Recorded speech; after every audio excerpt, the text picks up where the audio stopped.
So what have we got here? This is 10 to 11 local time in London and 10:50 hours GMT in London, from London on Thursday, the 1st of July 2021.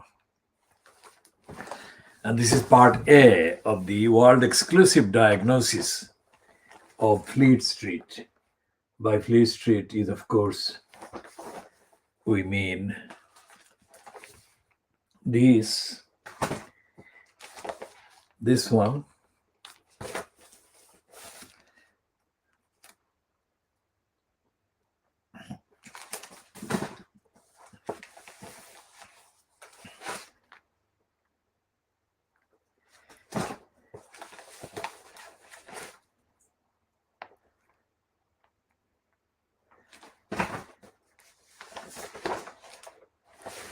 and this is not Fleet Street, but this is something that we are doing for evidence purposes, which we shall come to during the discussion. This is Fleet Street in the sense that it's a kind of peripheral. It's a weekly title published for the last 5 years since the Brexit referendum. And the publishers of this particular title, weekly title, claim that they support the UK remaining in the European Union. But as the writers, contributors, are either recent Fleet Street employees or writers or byline holders, this new European claim is not justified because, contrary to the suggestion that because they support the UK remaining in the EU, therefore they are morally or ethically better than the rest of the Fleet Street that actually supported the European departure from the UK's departure from the EU.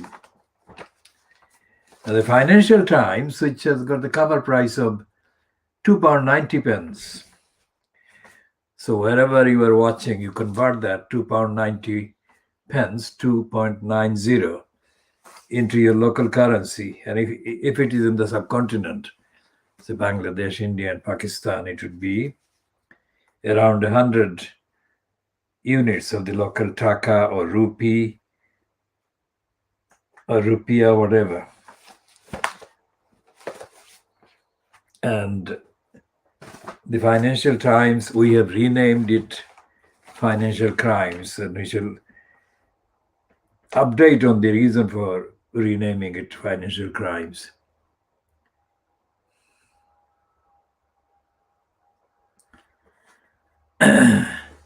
Now, this is a heading on the front page of The Guardian, which says fears over mass events.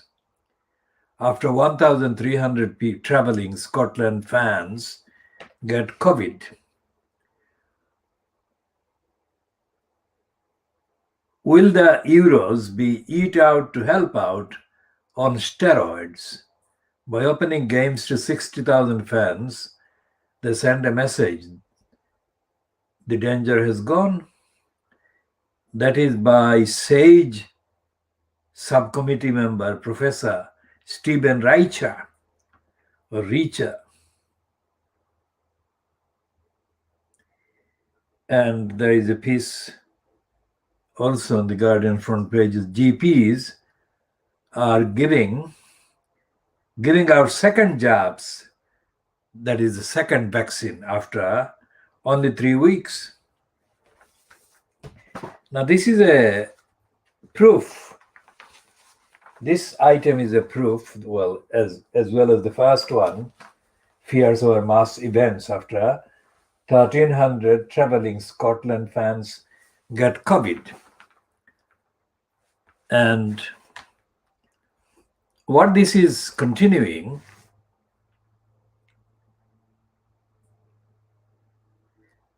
This is the continuing evidence that the UK hasn't really solved the problem of the COVID-19.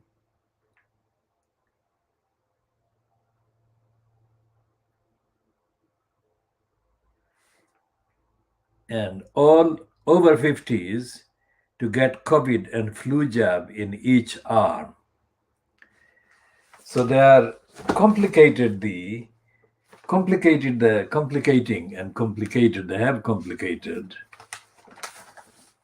the contradictory, already complex, complicated medical treatment, so-called.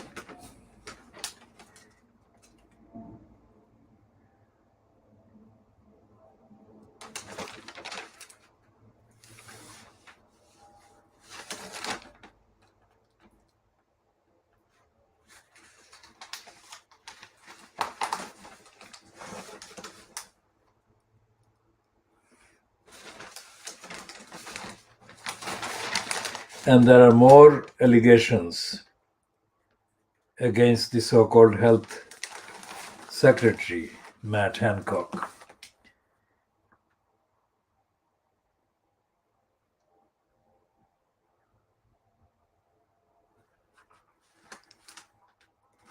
And there is absolutely unjustified propaganda for the ending of the lockdown in the Times. And the phrase jaw-dropping is being used by the Times after the Guardian used the phrase jaw-dropping about the related issue yesterday. And we shall come to both issues and both titles' use of the phrase jaw-dropping. And I've got a piece in the Times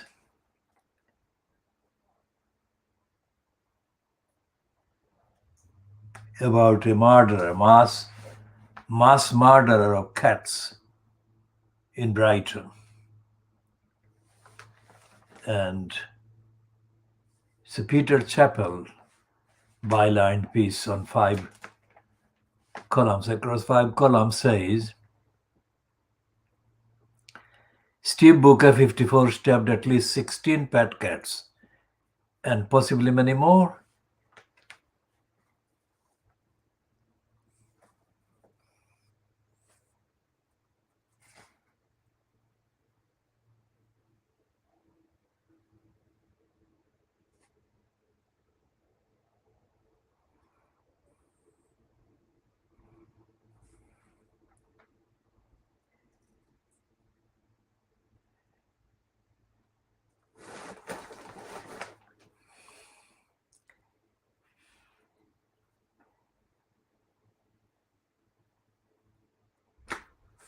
So this criminal mass murdered cats in the Brighton area.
Well, we got this local paper, The Guardian, again this week. And this one is about the police releasing the pictures of two women, apparently young women, who attacked two women on the tube between Leighton and Leytonstone stations on the Central Line in East London.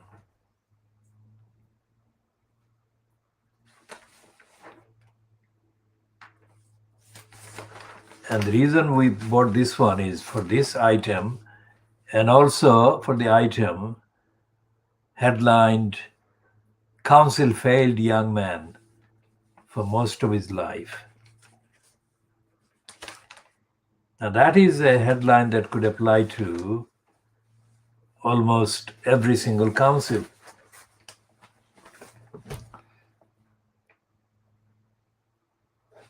And there is this piece about a man named Arsian.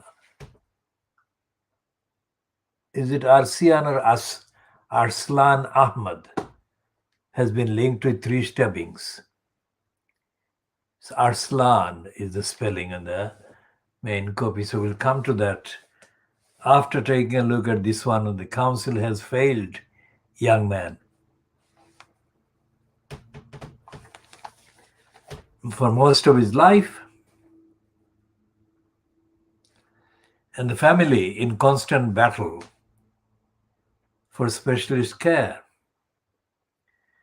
And this is the picture of a young, that is when he was infant, the young person who has been the subject of council failures. Alex is a young boy.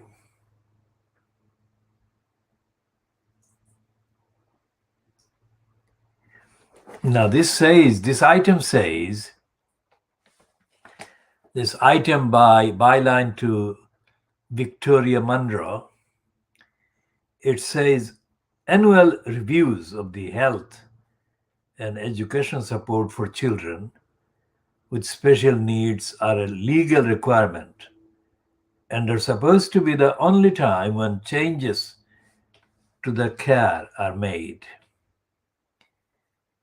So the headline is "The council has failed young man for most of his life," and then the subheading is "Family in constant battle for specialist care."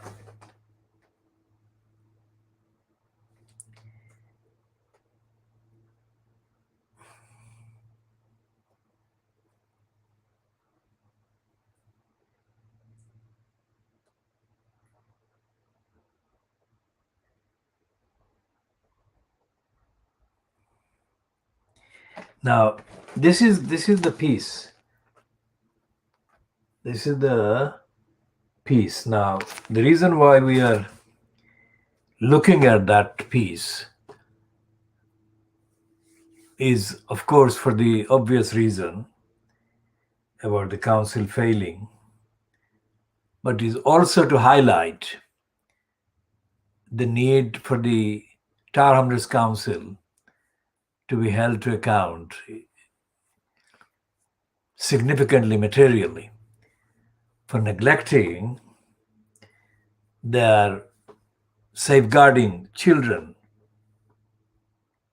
duties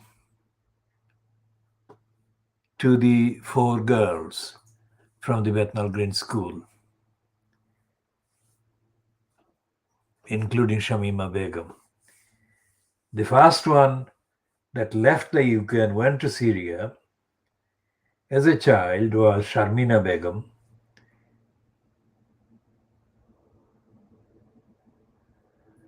And the other 3 were Shamima Begum, Amira Abbasi, and Khadija Sultana. Now, Abbasi, in the published records, is wrongly spelled. It is spelled like Abbas, which is completely due to the ignorance of the people. who made the decision for registering or spelling a name. Abbasi is a name. A base is not a name, it's an action.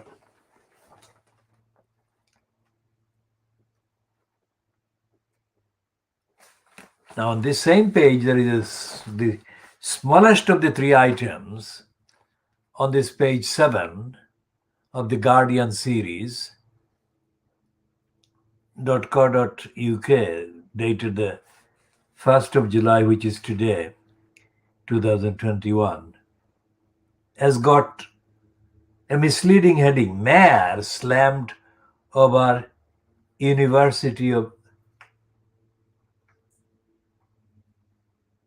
over ULEZ. It's not university, it's about ultra low emission zone.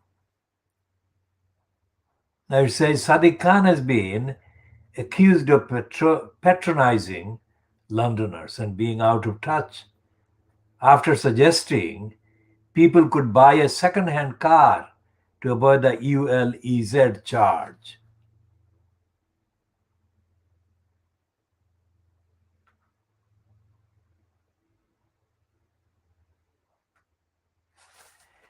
And the news item is based on a statement made by Suzanne Hall, leader of the Conservatives at the London Assembly.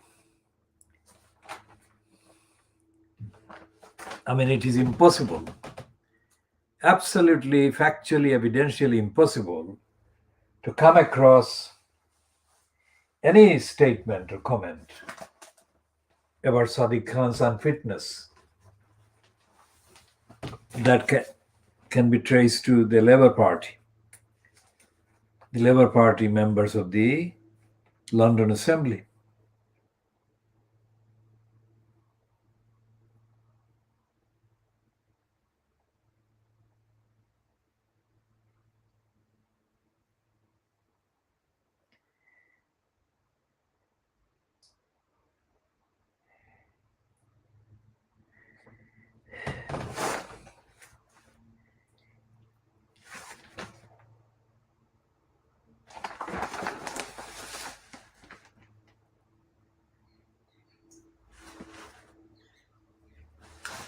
So the Financial Times today is still denying the India variant.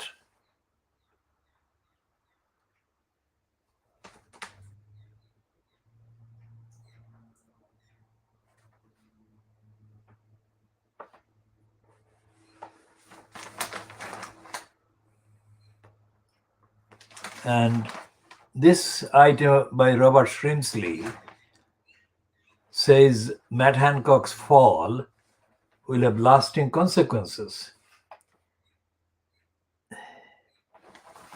Before going through the kind of details of these papers today, let me say again, the reason I call it this exercise of going through the contents, the agenda, the purpose, and the corruption, the criminality and the racism and the ignorance is summed up in what I've just said.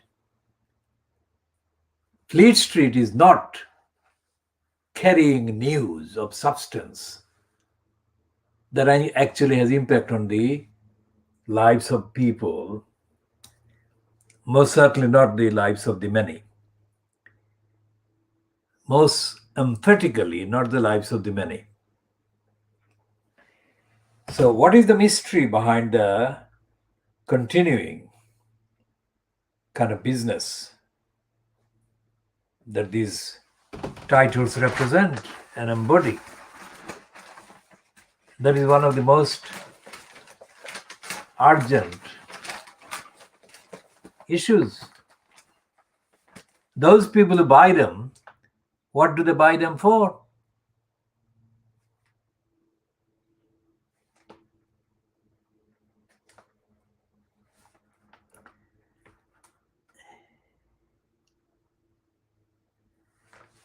This is a paper for the Hebs, and it's a one-tone brazen two fingers to the people who haven't got the money.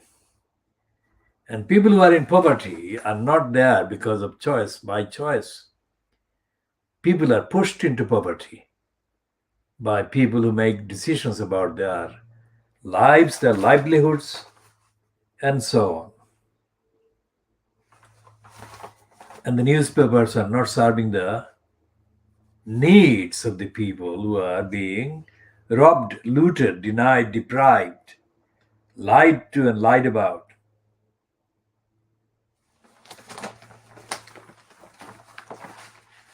And is Haldane leaving the Bank of England?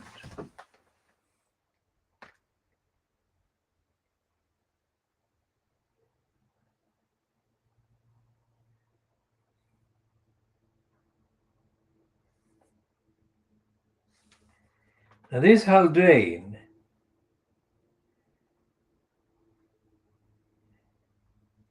is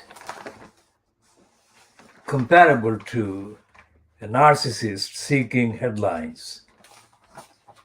Because Haldane, whatever reason, has kind of grabbed the headlines almost continuously for the last 2 months at least. Now, Haldane was chief economist, but he didn't do that until about the last 2 months. Why?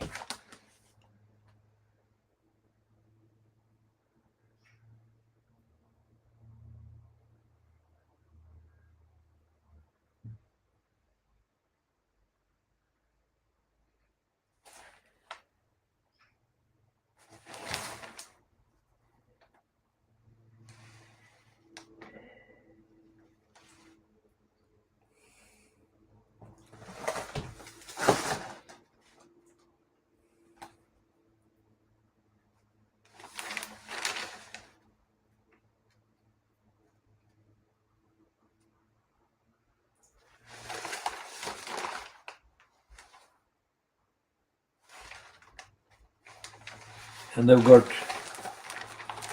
3 small businesses promoted by the financial crimes under the heading "Teething problems for post-Brexit trading become permanent reality." And the biggest image they have is of an Indian woman, Kiran Todi. Now, Todi is subject to investigation. And she is described as of Hampstead Tea, has set up a sister company in the Netherlands to enable European Union distribution of her Hampstead tea. We shall come to that later.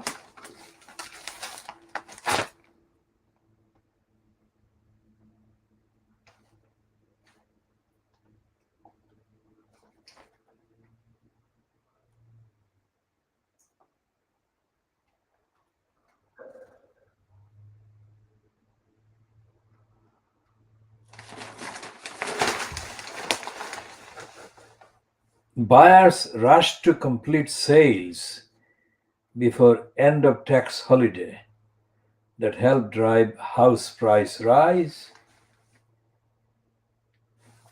This is again a criminal, corrupt promotion of the mystery of house prices.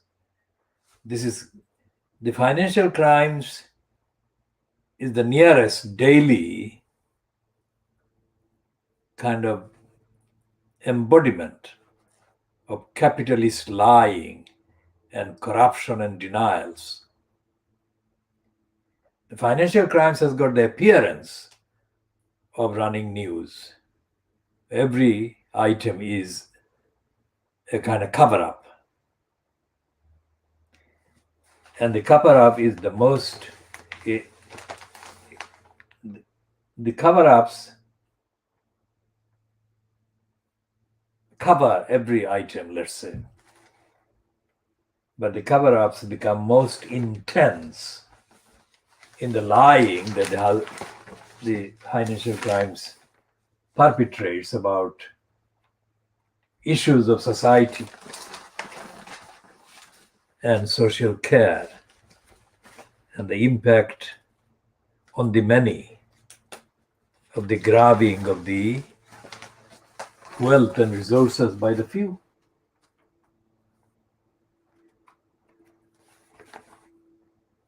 I mean, instead of calling it kind of rape and sexism, they're running this piece under mining, under the topic of mining. And the heading is Lawyer Denies ENRC Rape Mode Remark. It's a Kazakh group tells court that corruption probe was expanded to rack up fees. This is a piece byline to Kate Beoley. Now, the cover-up, the suppression of the identity is here evident as well. It's a city lawyer. There is no such thing as city lawyer. It's a capitalist based in the notional area covered by the City of London, but they don't mention City of London in there. They leave out the reference to the City of London as the location of the criminals' operations and activities. So, having given that clarification, let's read the rest of it in the kind of first few paragraphs. They say city lawyer Neil Gerard has denied having said he was in rape mode at his former client, the mining company ENRC, during his third day of witness testimony in a blockbuster civil trial. That is the first paragraph. Byline to Kate Beoley on page 12 of the Financial Times today. So we read that again after that extra clarification.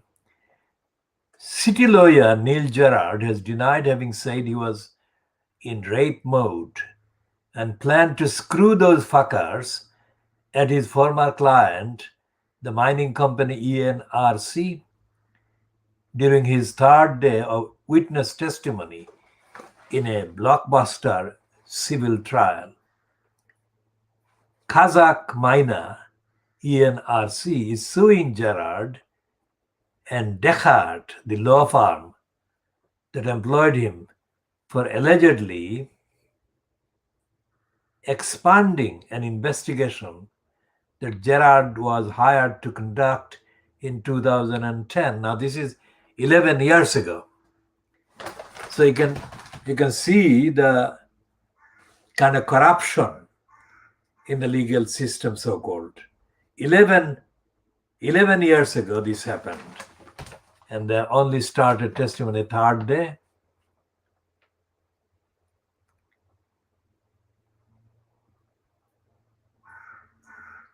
So reading that paragraph again, Kazakh miner ENRC is suing Gerard and Descartes, or Deschart. Looks like a German name, but we can check that. The law firm that employed him for allegedly expanding an investigation that Gerard was hired to conduct in 2010 in order to generate millions of pounds in extra fees. Look, this is about robbery, robbing millions of pounds by the companies. It's not serving the needs or the rights of the many. It's gangs of companies and lawyers embarked on thieving and robbing and looting millions and millions of pounds under various pretexts. The company is alleging breaches of contract and fiduciary duty and is also suing the UK's Serious Fraud Office for £70 million in the same case.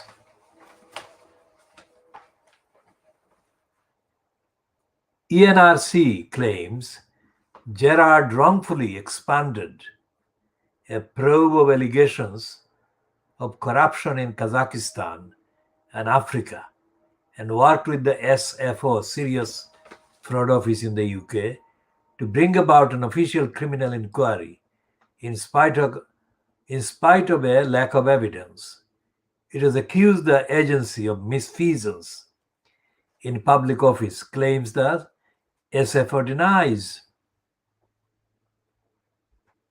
ENRC originally hired Gerard to investigate an anonymous whistleblower's allegations relating to one of its mines. It fired him from the job in 2013. The Serious Fraud Office has been investigating ENRC since 2013 over allegations of fraud, bribery, and corruption around the acquisition of substantial mineral assets. It continues to weigh whether to bring any criminal charges. Now that is 10 years ago, 11 years ago, 8 years ago, quite a long number of years ago. Why am I mentioning that? Because the crooks imposed in the London Borough of Tower Hamlets Council, corrupt councils, so-called legal section, have been using the phrase historic claims when denying wrongdoings and failing to compensate and pay damages and costs to the claimants that are collectively members of the movement defending the community in the East End of London. And the Queen's Bench division in the High Court has continued to lie, or the personnel employed in the Queen's Bench division have continued to lie. Now, this is a claim they're referring to here in the Financial Crimes Today. The maximum amount they're claiming there is 70 million, 7 million pounds. But the claims that we are referring to,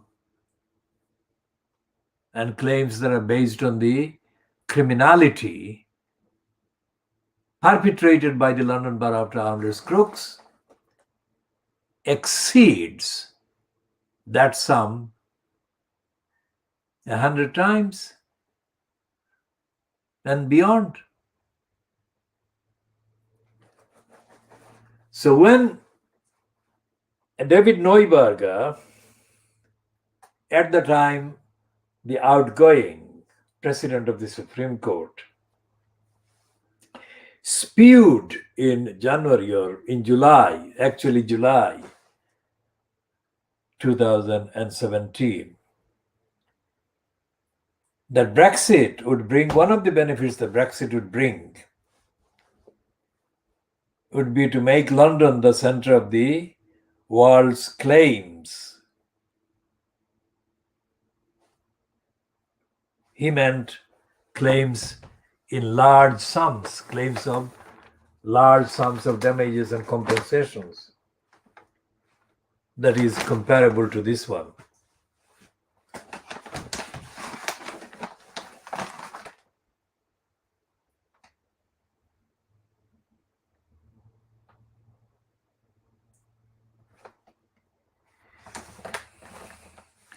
So they're saying, the Financial Crimes is saying about Gerard, the lawyer who said that he was in a rape mode and he was going to rape them.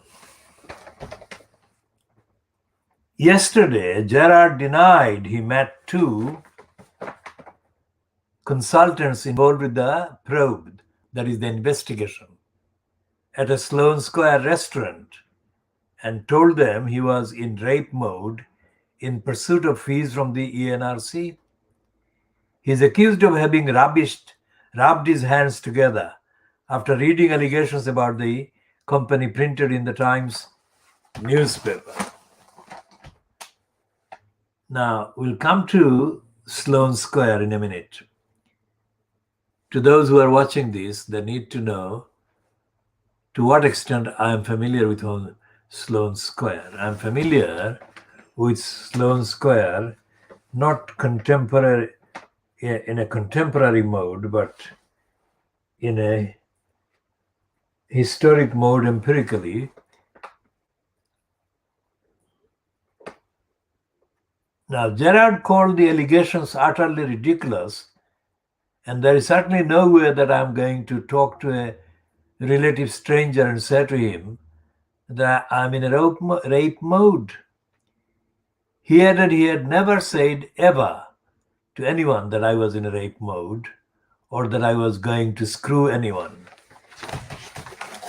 Now, to those who are not familiar with the colloquial English, screw is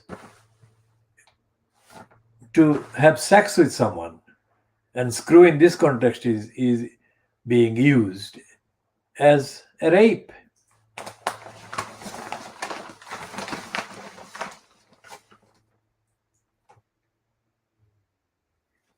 ENRC said Gerard was under pressure to justify his £3 million a year pay at Deshart. The company claims he was reliant on ENRC for the bulk of his legal fees, and he therefore needed to turn a small job into a much larger one. Now, that is absolutely true, factual. Not necessarily in this case, but that is what happens.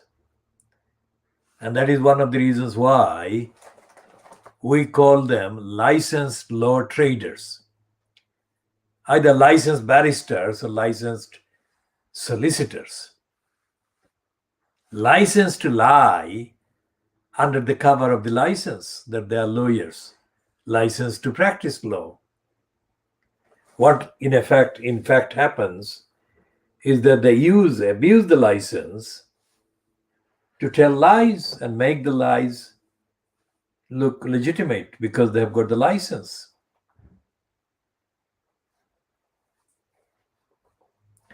So when we say about the liar, privatized editor, Ian Pissoff, never publishing the truth about what lawyers get up to, how licensed law traders steal money, and how licensed law trade is actually a business under license to allow crooks and criminals to generate money under the license.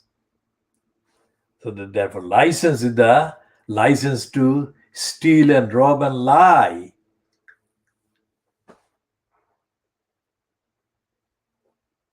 Because the license to licensed law traders is the core of the corrupt trade.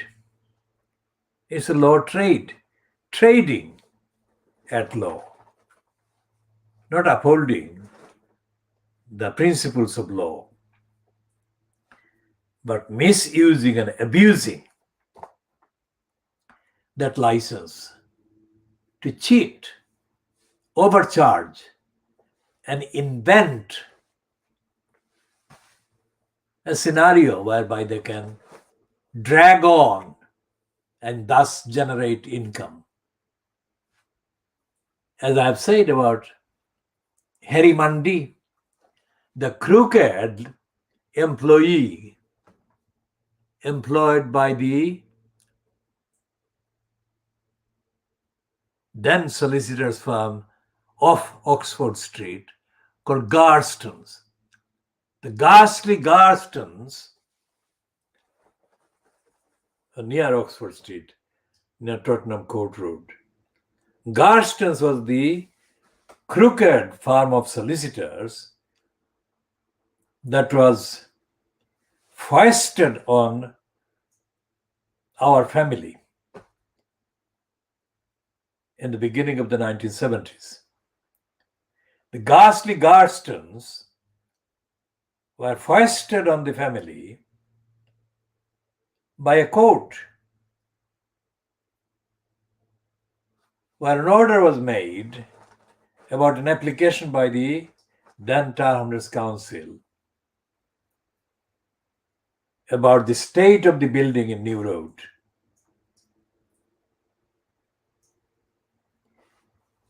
And they made the residents responsible for the state of the building in New Road,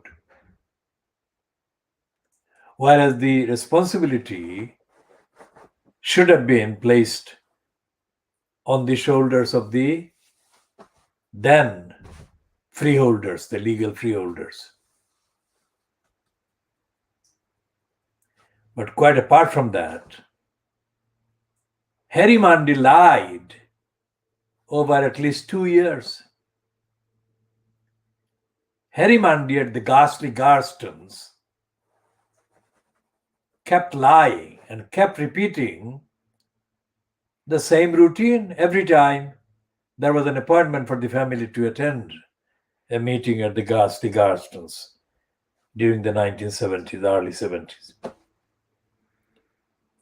And every time it was me who spoke to the liar, Harry Mundy, every time. And the liar kept lying because he asked me the same questions over 2 years about the same facts. And I gave him the same answers because the facts were absolutely the same facts.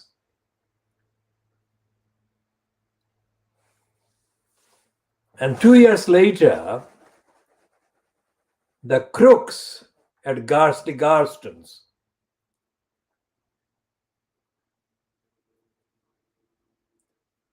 kept saying that our case against the Hamlets Council crooks was not substantiated.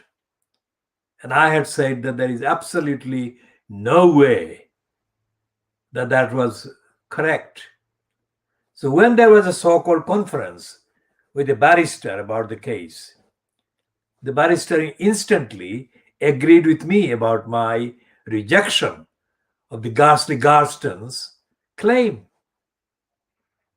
Ghastly Garston said that our case, our response, our replies, and our grounds against the Hamlets Council did not constitute a strong enough rejection of the council's claim. But it did. Absolutely 100%. And I had to comply with the criminal, ghastly Harry Mundy for the sake of the family, the rest of the family. Because my family thought that I knew less law than Harry Mundy, but Harry Mundy was a crook. He knew no law.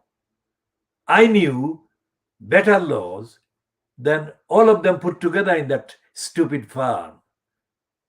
But in order to placate other members of the family, and they say for the sake of my mother, because my mother would be the person who would be put under pressure for taking my side and saying that I was right. So this was absolutely an unbearably wrong situation that I had to put up with for the sake of my mother. So Harry Mundy made up. But the same thing, he was a very stupid man, and he recorded his questions and answers. He was like a dictation machine.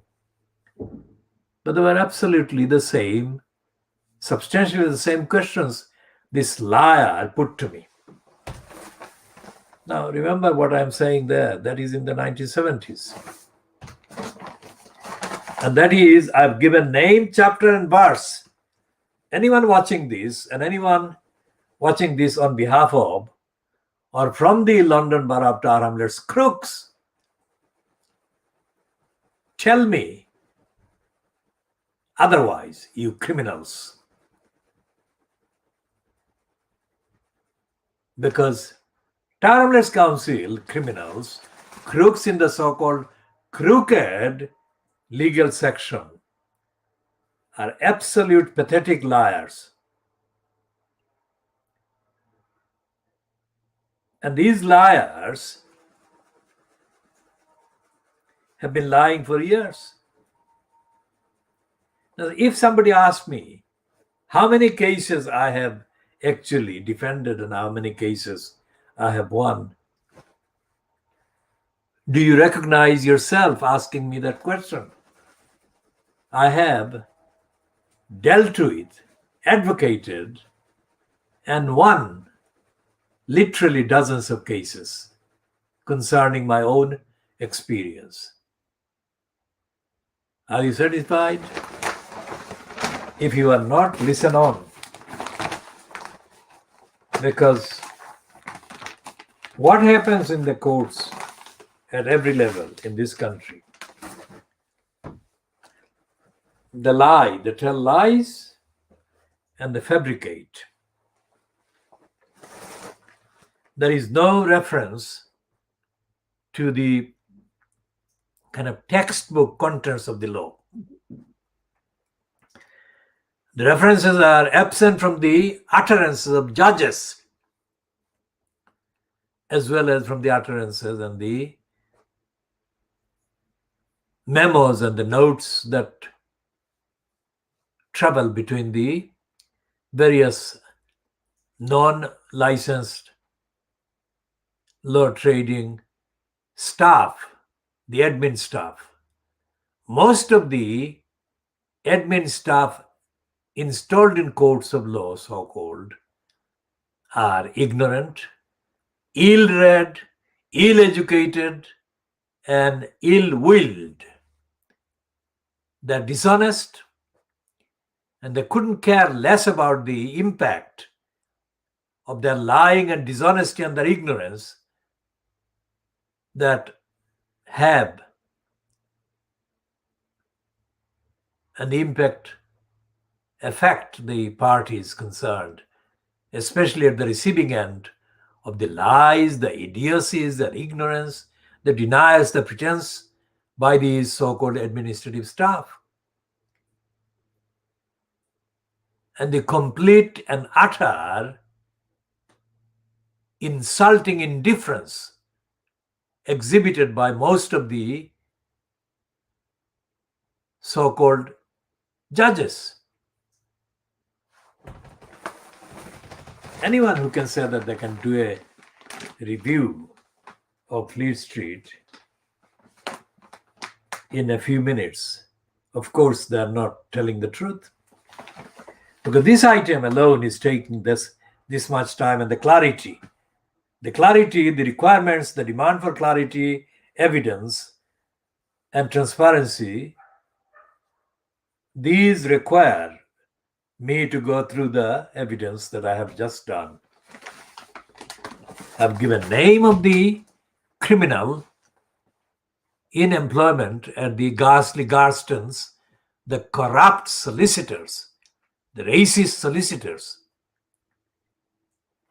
I haven't said what happened at the end of the kind of imposed engagement with these crooks over the civil action taken, planning law action, environmental law action taken against the family by the criminals in post at the time in the early 1970s in the London Borough of Crooked Council, Tower Hamlets. They lost the case, of course. And this is solely due to my work. To such an extent that the main employee,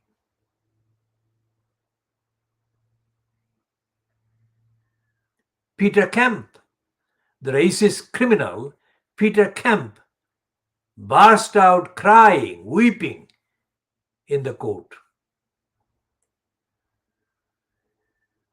So that goes back to 1970s. To the question, I wanted to know the question, answer to the question whether I have won any case. I mean, how dare you? How dare you even think of asking me that question after the years I spent showing you the light out of the darkness that you were in? This is strictly evidential, strictly factual, and strictly about bad manners. You cannot find a single individual anywhere on this face of this planet who has given you the service, the enlightenment, the education that I have done. So going back to this question about this city lawyer Gerard, Neil Gerard, boasting that he was in a rape mode and he was going to rape some of these fuckers, as he called them. And I'm speaking strictly, factually, evidentially. Now, ENRC, who is suing this Neil Gerard, ENRC, the Kazakh company, said, and I'm repeating that statement that they've made in the piece in the Financial Times, as reported by this girl,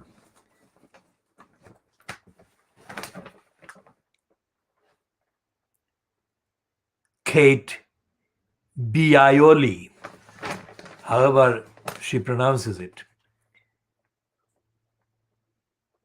So the ENRC said Gerard was under pressure to justify his $3 million a year pay at Dashart.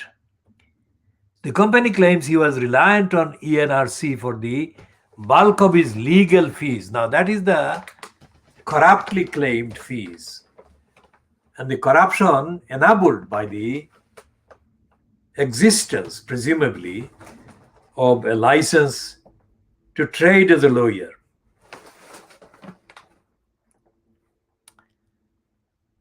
So they are saying that the company claims he was reliant on ENRC for the bulk of his legal fees, and that he therefore needed to turn a small job into a much larger one. As I said, exactly as Harry Mundy did in his ghastly corrupt behavior at the Garston companies, solicitors, in the 1970s. Now, I have met, or I have had the misfortune, if you like, of having to put up with meetings with licensed law trading barristers, licensed law trading solicitors, licensed law trading legal executives. And I can say that in common with the licensed law traders sitting as judges, mostly in county courts, these so-called lawyers, licensed law trading barristers and solicitors and legal executives, are stupid. At a basic level, they are ignorant. And they are also, they aggravate their ignorance, their stupidity, their unfitness by their lack of attention. Now, the current statistics, official kind of numbers, averaging the various figures, show that there are about between 15 and 20 million people in poverty, in low income. Now, that is unacceptable. because poverty impacts on daily life, the quality of life, the everything. The basic needs are not met, nor can be met.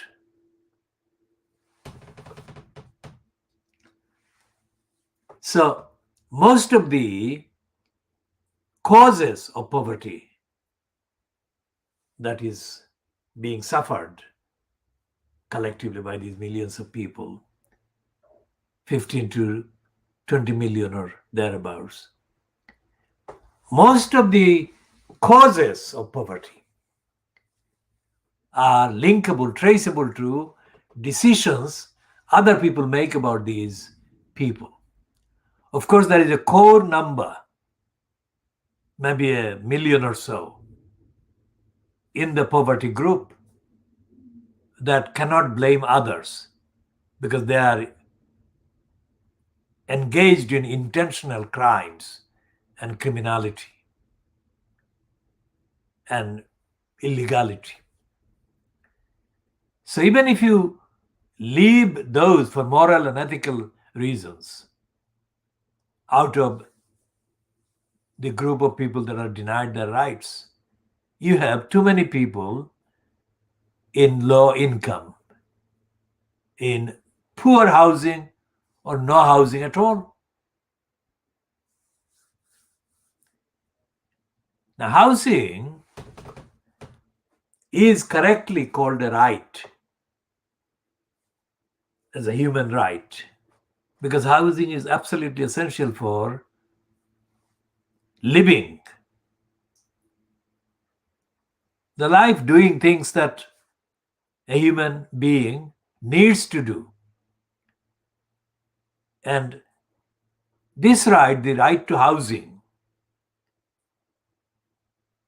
is covered by not one article, but several articles that are currently in existence and were drafted and enforced and ratified by various member states of the United Nations. And they're linked, directly linked with the Universal Declaration of Human Rights that go with the founding of the United Nations. And they later became incorporated in the European Convention for Human Rights. And then all the member countries of the United Nations, almost all of them, signed those declarations and articles and statements. And then therefore they became obliged to carry out and uphold those rights. So housing rights is covered by not one, but many articles. So therefore, when the Town Hamlets Council took action against our family in the 1970s, alleging environmental kind of breaches, etc., they actually did that in breach of the obligations that they had to provide the support to ensure that our family and others affected, because it's a multi-story house, so these people were entitled to. Now, during the 2 years that I suffered the lying questions, unnecessary questions from the legal executive posing or equivalent Harry Mundy at the ghastly Garston Solicitors Company near Oxford Street. These criminals never asked me any questions about the international conventions, articles, and none of their so-called deposition, allegedly on behalf of our claim against the council, included any reference to the charters and the statements and the articles, which they should have mentioned. Not only mentioned, but they should have elaborated on. But in the 2 years of questioning that I put up with on behalf of this family, and just for the sake of my mother, because I didn't want my mother to be accused of allowing me to continue to reject the grounds that the solicitors were putting, because they were wrong. As I said, when we went to the conference with the so-called barrister, the barrister concerned immediately agreed with me and told this Harry Mandi, the moron, that he was wrong. And so we proceeded to the case, defending the case, and the Towners Council, crook Peter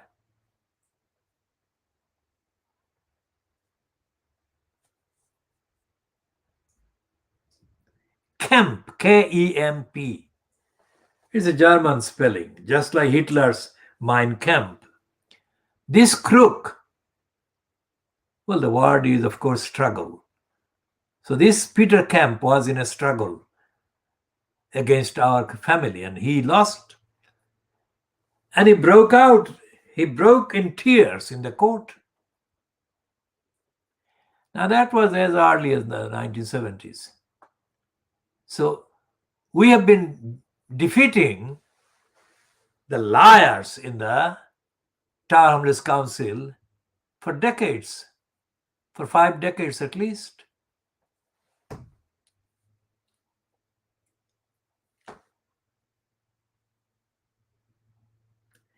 So this is Financial Times 50 years later, 50 years after we faced the Peter Kemp criminal and encouraged him to admit his idiocy and racism and stupidity, and he cried. After 3-4 years of confrontation with us, he cried in court. All due to me, my work.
And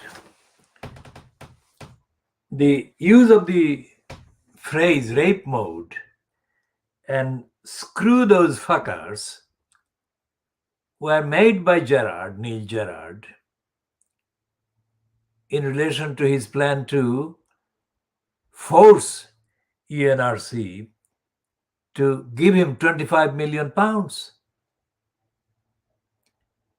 So he created, according to the allegations, as heard in the court, he created an atmosphere of fear and intimidation on the part of the suers ENRC, so that they would be kind of persuaded under pressure to pay him millions of pounds. This is a case in the financial crimes, but it's not being reported in a contextual way. That is to say, they are not referring to various legal obligations that Neil Gerard and others are always under, according to their licensing authorities.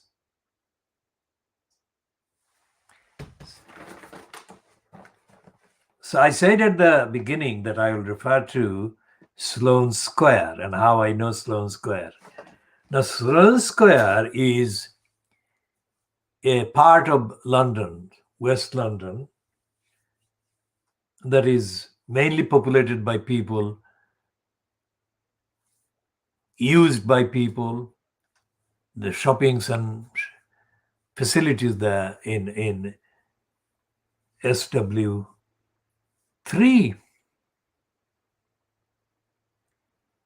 The well-off people, the many who don't have much kind of connection with the Sloane Square. And it is an area which has got facilities for various kind of entertainment available to people with money. So it's not a place that reminds of a moral atmosphere. Sloane Square, when I visited Sloane Square socially, not at my initiative, but as part of a group of kind of academics that I was with, I didn't know what they were visiting. But it soon became clear that the pub that they were visiting, I'm talking about the 1970s, the pub that they were visiting had naked white women dancing in front of customers as part of the entertainment. Why am I saying that? Because of what this item is about. Because he said that he said that Gerard denied he met two consultants involved with the investigation at a Sloane Square restaurant. Now, that would be the kind of restaurant that the alleged meeting took place in. And as he was in that kind of restaurant, he most likely had told them he was in rape mode. Now, why would he talk about sex if he was having a business meeting? Because the atmosphere must have reminded him or prompted him of sex. And he's accused of having rubbed his hands together after reading allegations about the company printed in the Times newspaper at the time that they were referring to. And ENRC's barrister, Claire Montgomery QC said, you told the individuals the SFO, the Serious Fraud Office, was going to be in touch with ENRC, and you were in rape mode. Gerard pledged to screw those fuckers for about 25 millions. Now, given the rest of the story, the rest of the set of allegations, it is quite clear that this Neil Gerard might have said most of the things that he's been accused of.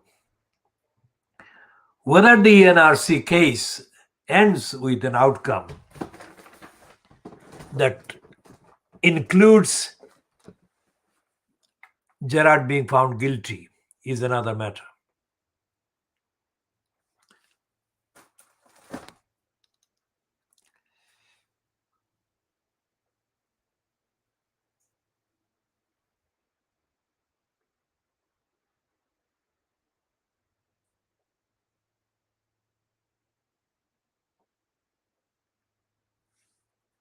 And we shall be continuing to look at the inadequacies of Fleet Street. journalism about the state of the courts. The reason why I'm saying that is linked to what I had said earlier, that it's not necessarily going to lead to Gerard being found guilty. Although David Neuberger boasted that Brexit would open up London as the center of the world's civil claims, if the claims include claims against somebody British like Neil Gerard, and the claimant being a foreign country like Kazakhstan, then it is not necessary that Gerard would be found guilty. Why am I saying that? Not because I want to say that, but the evidence, the facts say that. What David Neuberger was talking about when he was boasting that London would be the center of the world's litigants, he was making that on the assumption that the claimants and the defendants would be overwhelmingly, quote, foreigners, not British. Neuberger most certainly would not have given the scenario that included any significant number of British criminals and wrongdoers and thieves being found guilty of having stolen money from foreign claimants and so on. Remember what I'm saying. What I'm saying there is that Neuberger was lying as well. I've said that all along. And I've said that David Neuberger was lying because he was spewing pro-Brexiteering lies and overhyping the prospects of the British companies, British law traders and British courts benefiting in a big way from Brexit. So he was painting a picture showing that Brexit was going to deliver huge benefits. And he was saying, as the outgoing president of the Supreme Court, he was saying what he was saying based on the assumption that he knew what he was talking about in terms of London becoming the center of the world's litigants. And Neuberger therefore was talking about Brexiteering patriotism. He was saying that we would pocket the riches from the foreign fighters coming here to take advantage of our high-class service by the courts, on the condition that the service does not include finding British crooks and criminals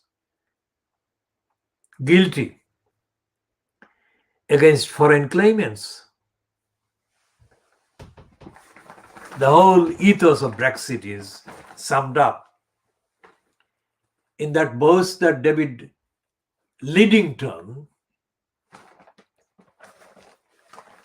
had recruited David Neuberger to peddle.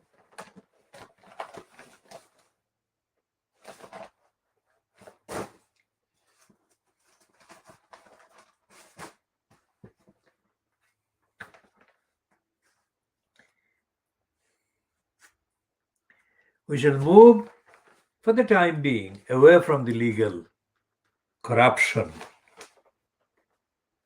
generally and the legal corruption as painted by the Kazakh claimants against this City of London law trader Neil Gerard.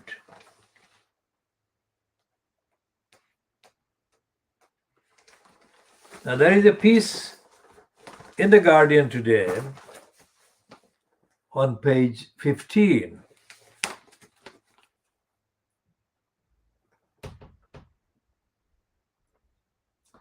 This is a page 15 piece about the Batley and Spen by-election.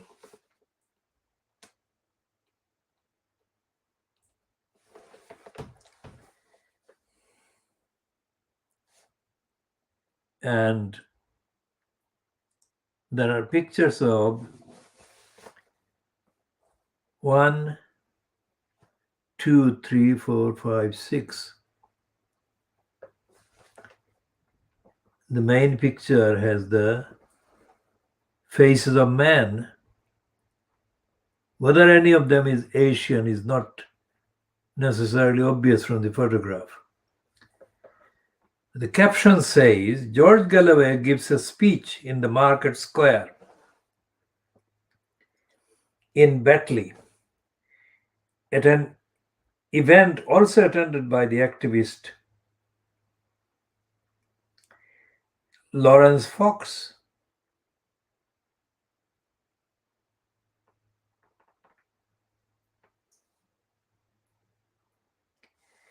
And there is a picture of an elderly woman passing a spot where there are 3 banners or placards with Galloway's picture. So they say, a resident walks past banners promoting Galloway's candidacy in today's by-election, today being Thursday, the 1st of July 2021, when voters are apparently casting their votes as we speak.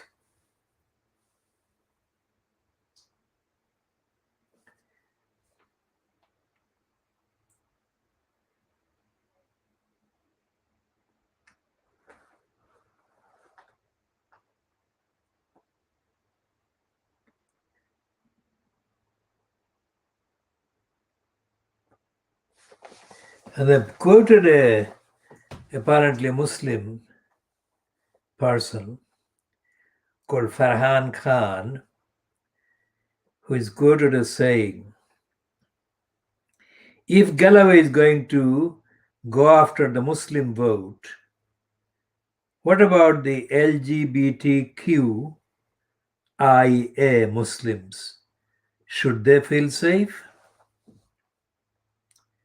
And there is a piece, this second piece on the same page, page 13, by Maya Ulf Robinson, North of England correspondent. And this piece is headed, Muslim women attack loud minority and community ahead of vote. What they're meaning in that headline is that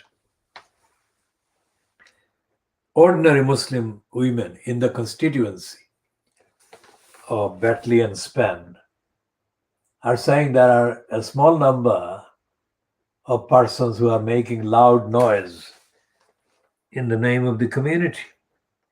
And they are attaching that loud minority with George Galloway. Now, as I've been saying in the last few broadcasts,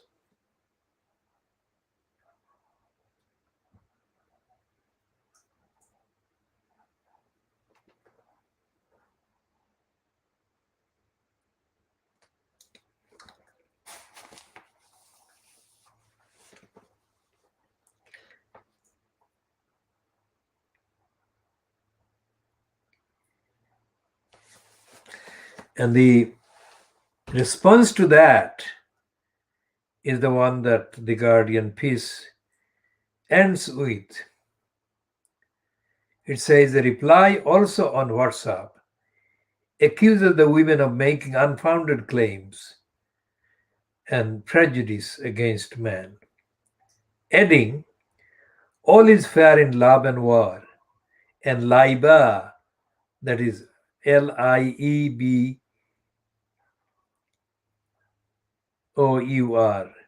sick, that is within quotation marks, six meaning exactly, for years have been fooling you with their deceit for decades.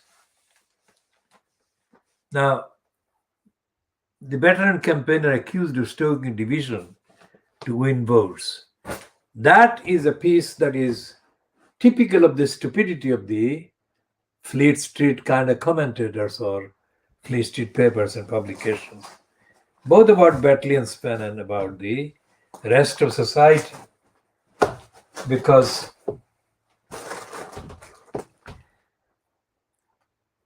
Galloway can never be rated as a winnable candidate at all. He didn't say he would win, and he could not win in that constituency, even without the kind of stoking of strife and hatred and intimidation that have been taking place in the last weeks. Galloway's purpose, as we have been saying on the facts, is to stop the Labour Party candidate. The Labour Party candidate being defeated as part of the Conservative strategy. The Conservatives have not got a good moral position. So in effect, the forces that support the Conservatives in this country have employed George Galloway. Whether they have given him any money or not is another matter. But they've employed, that is to say, they've engaged his services to appear in Batley and Spen as a parasite. Now, Galloway is a self-appointed parasite who parasites off politically exploitable Muslim parts of the electorate. So the Guardian is in denial of that, because the Guardian, like Galloway, is following an anti-Muslim, insulting to the Muslim narrative. There are as many kind of Muslims on the constituency electoral register as there are Hindus.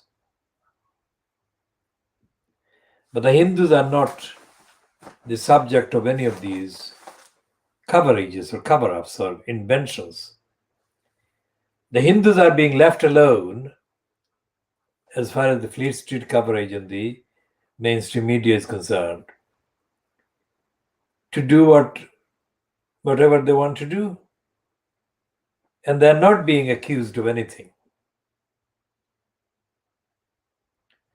So Galloway has actually placed himself as the self-appointed parasite in return for the approval of the Conservatives and the racists and the Brexiteers,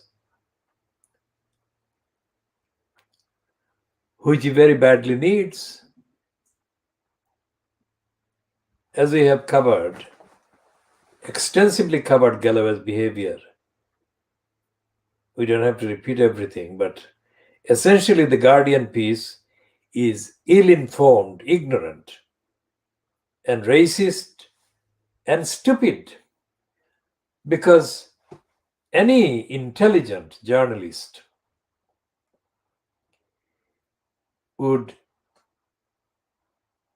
not ask the question about Galloway. They would run the story saying that Galloway is causing the problem. And they would never say to get votes. They would never ever say that Galloway is there, surfaced at today's by-election at Battalion Spen to get votes.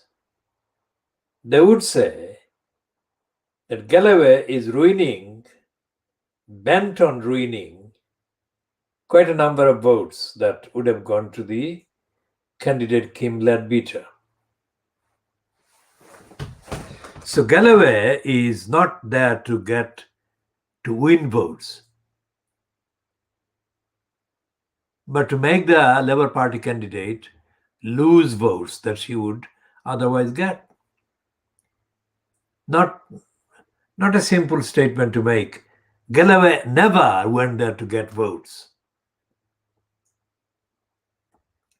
He was there to scare Muslim voters or mislead Muslim voters in the main from casting their votes for the candidature of Kim Leadbeater. He never went there to get votes. Win votes is a completely irresponsible and misleading piece by The Guardian.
So this person that the Guardian is now describing as the North of England correspondent, Maya Ulf Robinson, is of African origin. Whether both of her parents are African or not, I have not yet fully checked, but she definitely has African origin.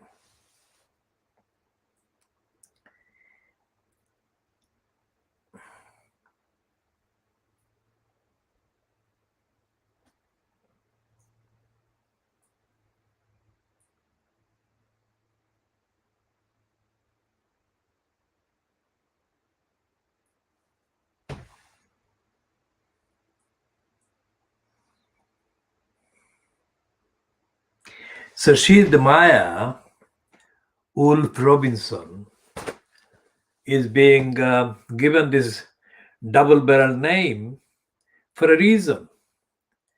I mean, it obviously initially deeply hides her African origin. I mean, double-barrel name is not part of the many. Most certainly not something that comes as part of the demography, natural demography of the African and Asian people. This is an imitation of the white star.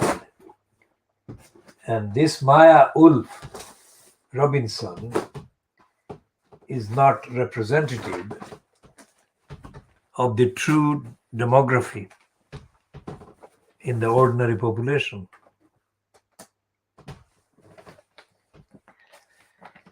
And we shall come back to the whole role of the Fleet Street Papers about Battalion Span.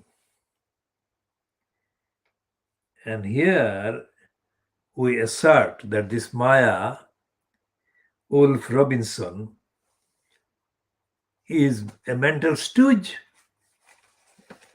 She is not independent, and she most certainly is not against racists.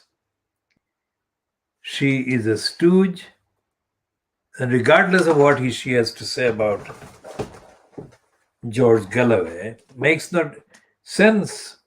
Whatever she says about Galloway doesn't make any sense because her whole approach is based on dictation by the racists at The Guardian and elsewhere.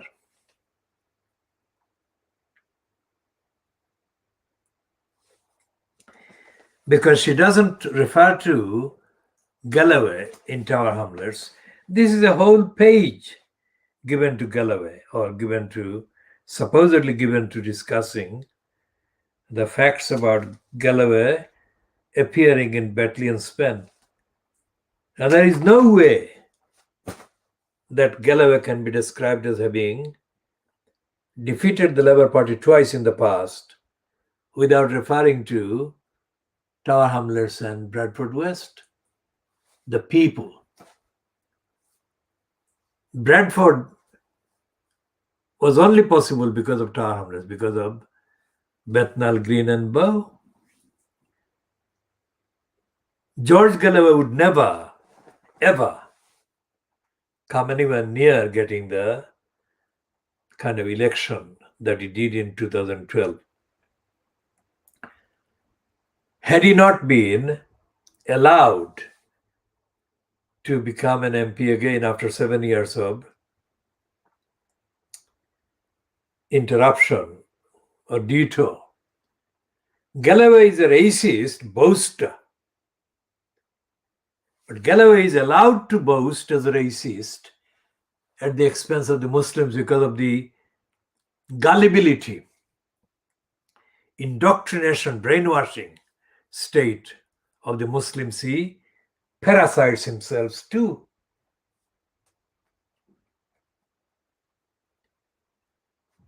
Any research, and the picture research about Galloway would show Galloway being surrounded by apparently excited supporters. Most of those excited supporters happened to be Muslims from mainly Pakistani background in the UK, with some Bangladeshis. It's a racist scenario. A white man, the only white man in all of the UK, who is prepared to kind of abuse his fans in that way. Galloway has never said one substantial thing in support of the Palestinian people that others have not said. Both the Palestinians and other supporters of the people of Palestine. So Galloway is not unique. And any so-called journalist doing a piece like the piece or pieces in the Guardian today would have done the research and summarize the long list of emptiness that actually constitute Galloway's claimed support for the Palestinian people. And the other thing I have said yesterday is that Galloway did a number of early demotions while he was an MP in the name of, at the expense of, Bethnal Green and Bow. And in none of those early demotions did he focus on the needs of the constituency. In fact, he messed up. They messed up the campaign that would have been successfully carried on behalf of the people who had been robbed by the crooks operating from an headquarter address at the complex of buildings called the London Muslim Centre. And the criminals and the crooks were operating a scam called Fast Solutions.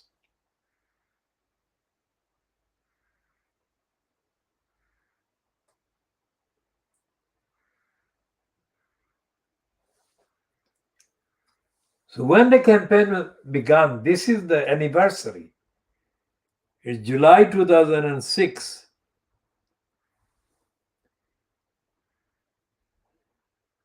The First Solution crimes were highlighted on the 1st of July 2006, I think. The calendar year is subject to checking. Let's see if it was 2006 or 2007. It is not another year, either 2006 or 2007.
So what she's doing,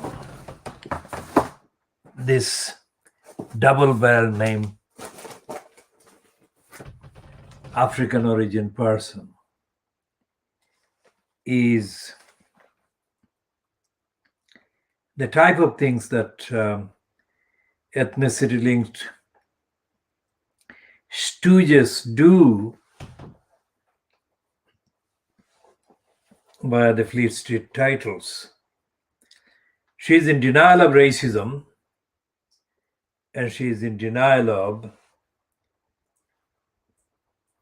the fact that Galloway is abusing his white skin. And he has done that many times in the past.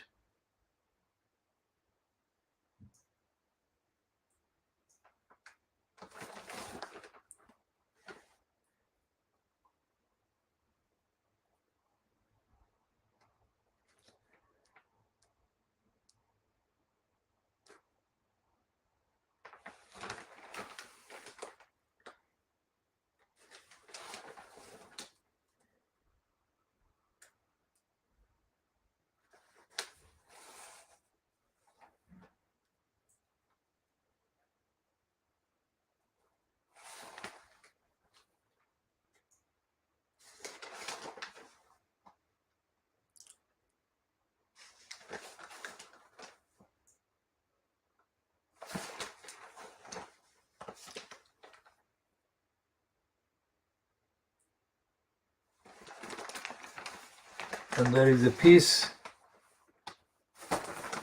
in the journal of The Guardian, which is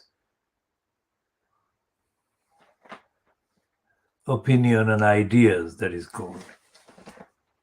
And it has got a piece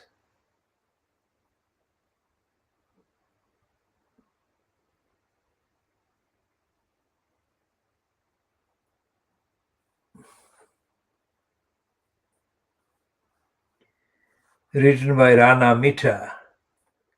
Now that sounds very much like the re-editing of an Indian name that we shall check on and update on in due course. And this is the Guardian, which is very much representative of the general approach to the world that is evident in the regimes of Narendra Modi and his predecessor parties and post holders. The Guardian is dedicated anti-Muslim outfit.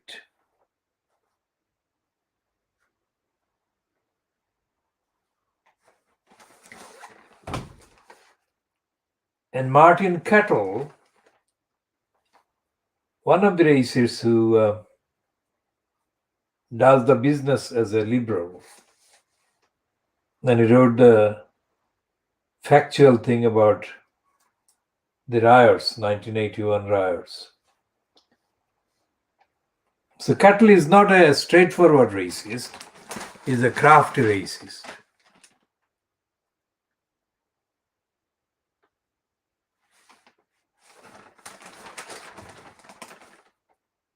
And he's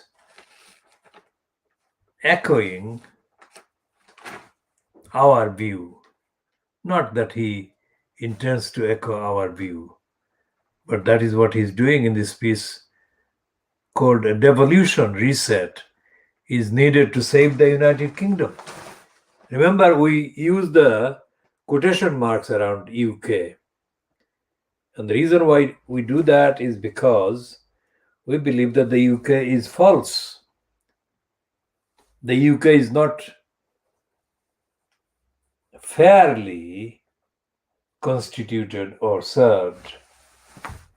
It's Little Englanders that dominate the rest of the UK. And the domination has gone past acceptable point of tolerance, which is why despite the limitations in their own programs, the SNP are getting more support for the cause of independence than they would have done otherwise. So that's what Martin Kettle is talking about. Now, in the piece, the front page here,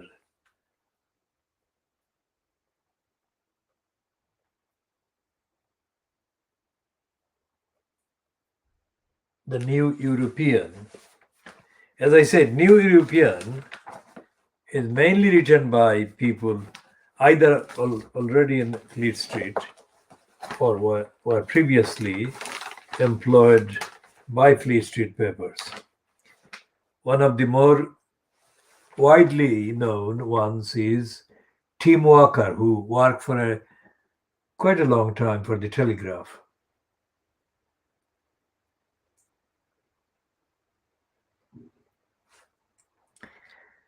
And he has got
So we shall be looking at the European and Mandrake in the next part.